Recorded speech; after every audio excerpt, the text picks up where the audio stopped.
Bismillahirrahmanirrahim. Sekarang saya nak tunjuk tutorial macam mana kita nak connect akaun ChatGPT kita dengan Canva. Okay, pertama sekali kita kena klik dekat bahagian bawah ni, dekat simbol yang ada nama kita ni.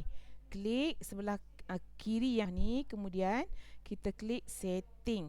Klik setting dan kita carilah plugins. Klik plugins, kita klik browse. Okay, kita klik browse. Okay, saya ulang balik ya. Okay, dia akan macam ni kan. Jadi kita klik browse plugin dan kita search Canva. Nampak dah, dia keluar dah Canva kat sini. Jadi kita klik tanda tambah.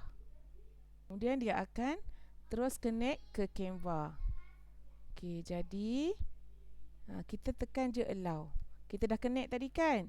Dia akan keluar dah kita punya Canva account. Jadi kita tekan allow. Okay, jadi sekarang kita dah berjaya connect ChatGPT kita dengan akaun Canva kita. Okay, dia tulis Canva is installed. Okay, jadi sekarang kita check. Cuba cari.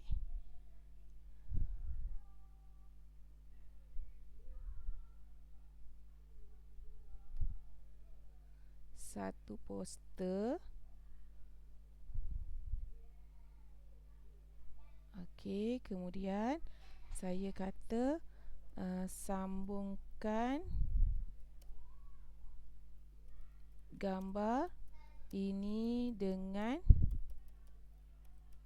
Canva.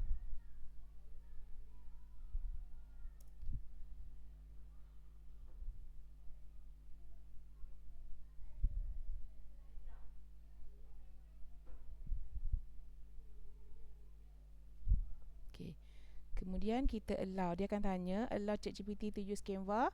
Kita allow.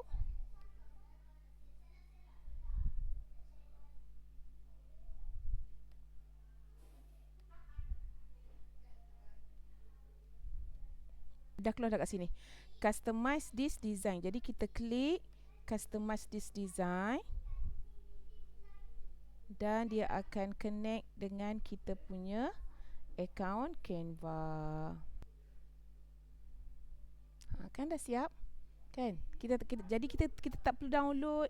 Lepas tu kita nak upload balik masuk Canva, tak payah dah. Kita boleh minta ChatGPT masukkan, sambungkan dengan akaun Canva kita. Saya guna ni akaun free tau. Jadi akaun free pun kita boleh linkkan dengan ChatGPT, kita boleh linkkan dengan Canva. Semoga bermanfaat.